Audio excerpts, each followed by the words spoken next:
Isang bayang pinipigil ng takot. May mga pusong naglalakbay sa katotohanan at kalayaan.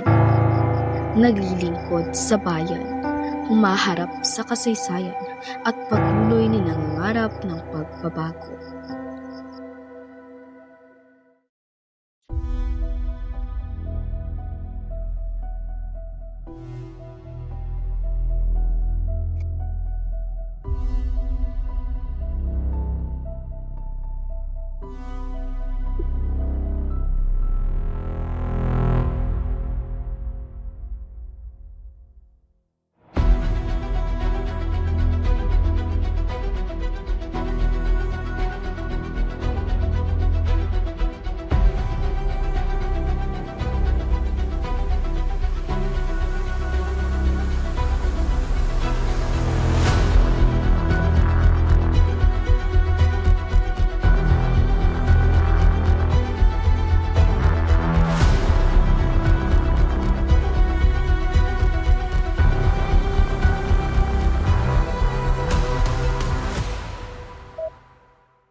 Magandang gabi mga panawid.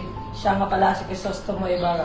Kakagaling ko sa Europa. Buenas noches mga kaibigan at lalo na sa aking kura ng aking bayan at matalik na kaibigan ng aking ama. Padre Damaso, at pasensya na po ako ay nagkakamali. Hindi ka nagkakamali. Hindi ako ang tunay na kaibigan ng iyong ama. Ikaw mo pala, ang anak ni San Rafael. Opo, senyora. Maligayang pagdating. Salamat po. Ibarra, sa 7 taon mo sa Europa, ano ang pinaka-importante natutunan mo sa Europa? Kalayaan upang alipin ng bayan. Gagamitin mo ang pera sa bayan para sa kanyang idea. Bulag ka ba? Nagpapasalamat ako sa taglay mong loob ng dating kura sa akin. Naway paumanin niyo ko dahil ako ay aalis. May pupuntahan pa ako bukas. Mahaba ang biyahe ko. Para sa Espanya at Pilipinas. Paalam po sa lahat.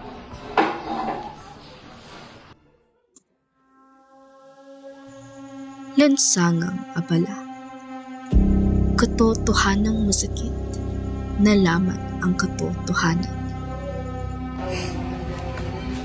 Ginoong Ibarra, O teniente, kayo po pala. sana'y mag-iingat po kayo. Maraming salamat po. At bakit naman? Sana'y maging aral ang nangyari sa inyo. Maging aral. Ano po ang nangyari sa akin naman? Siya'y napagbintangan, siya'y nahuli, at siya'y namatay dahil sa kahinaan. Nahuli?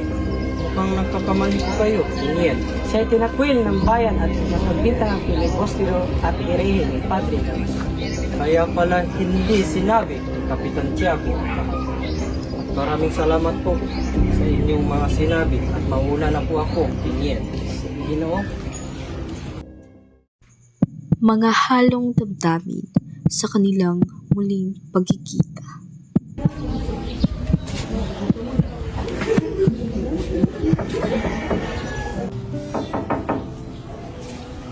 Magandang umaga po, Tia Isabel. Magandang umaga ni Serena. Anong sadya mo dito? Nandyan po ba si Maria Clara? Maria Clara. Maria Clara. Nandito si Ibarra.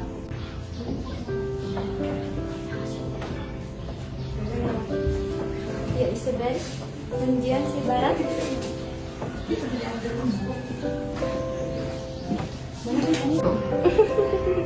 Ikaw talaga? Dong, mabuti naman at nakauwi sa inang. Ayan. Yun nga, sa ng Diyos ako ay nakarating na mabuti. Salamat sa Diyos. Yung babae sa Europa, baka marami din ang iyong binola. Hindi kaya, ikaw lang ang naiisip ko palagi. Sa sementeryo na bunyag ang mapait na lihim. Ang bangkay ay hinukay at itinapon sa lawa.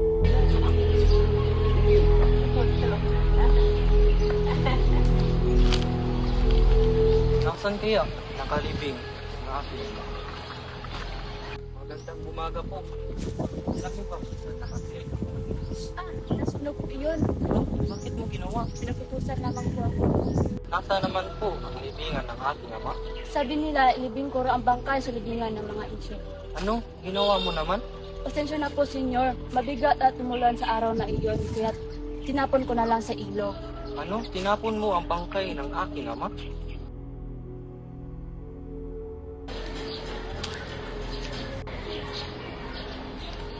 Oy, gusto mo ba? Nabadan ka. Padre, ano pong ginawa sa akin? Wala akong kinalaman dyan. Anong walang kinalaman? Wala akong alam. Sino? Si Padre Damaso ang may utos.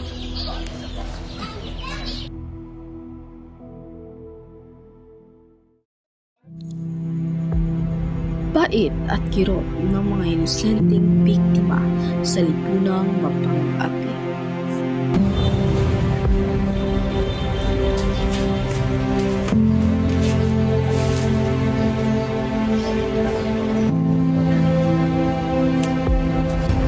Dalawang puso. Ba't ka natanong? Ay, harap.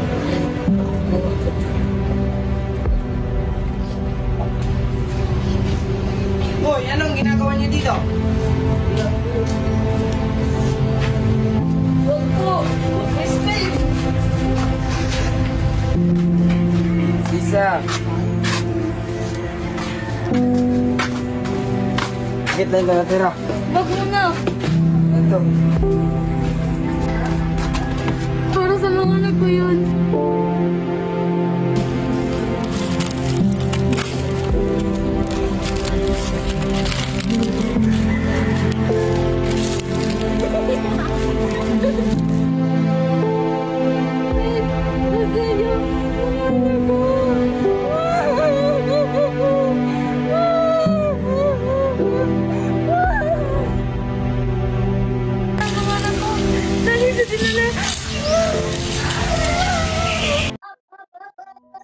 Naghahanap ng kaliwanagan sa gitna ng pagdududa. Mukhang naabala ko po kayo. Los. Yung mga po palagi, ano yung pang Bakit ka po gumagawa ng hieroglyphic? Susulat po ako para sa hinaharap. Ngunit hindi ko muna ito magagamit ngayon, ngunit magagamit ko rin ito sa hinaharap. Ano po ang wikang ginamit mo? Wikang Latin. Maaari po bang gamitin ang wikang Tagalog para sa hieroglifiko? Maaari. Mas maganda pa ang gamitin natin ang salitang Tagal-Pilipino kaysa sa Latin. Nais po sana magpatay ng paaralan alang-alang sa aking kasundahan. Balaw na plano yan. Kailangan niyo munang maghiganti sa iyong ama. Higanti, sila na nga may kasalanan pinpagit namatay ang aking ama. Sa gitna ng kasiyahan,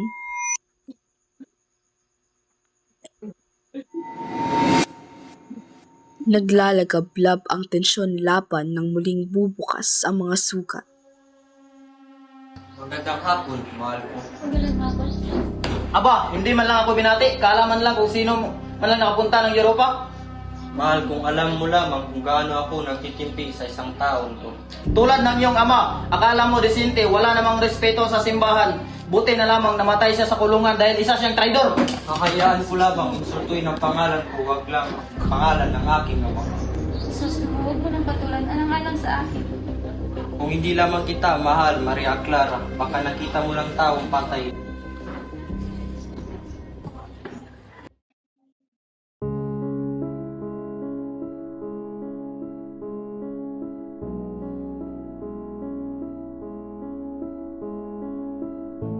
Guardia Civil, Bakit po, senyora? sino yung kumakanta? Si Sisa, yung baliw. Dalhin mo siya dito.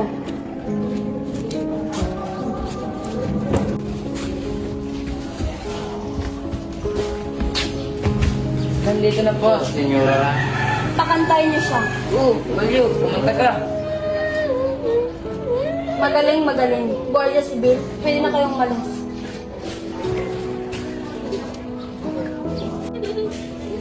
Vamos, magkantar ikaw. Vamos, magkantar ikaw.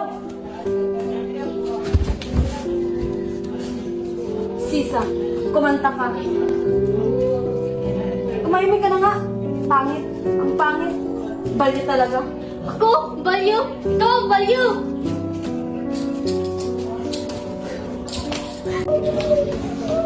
Consolación, tumigil ka na. Guardia Civil, Gamutin si Sisa.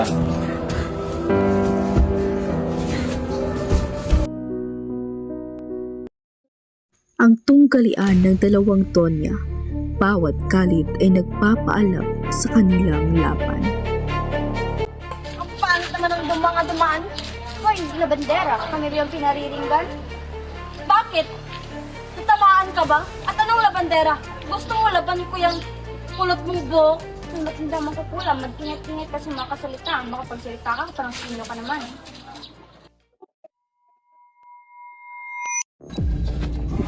Ako po, Ilyas, Senyor Ibarra, kailangan niyo pong lumikas sa lugar na ito. Hindi po kayo ligtas. Ito, anong ibig mong sabihin? may magaganap na pag-aalsa sa lugar na ito. At ito ang napagbinta na nagpasimuno nito. Ngunit sino naman? Hindi ko alam. Anong maaari kong gawin? Sunugin mo lahat ng ebidensya o mga papel na maaari mong sunugin. Maraming salamat po, Ilyas, sa mga payo mong ibinigay. Maraming salamat din po at aalis na po. Paalam.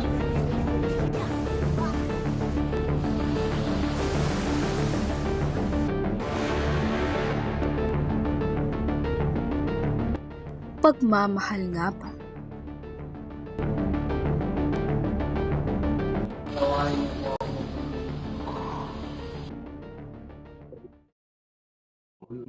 Sa pagtatapos, ang bayan ang nagsasalita, hindi sa sigaw, kundi sa katahimikang puno ng hinanakit.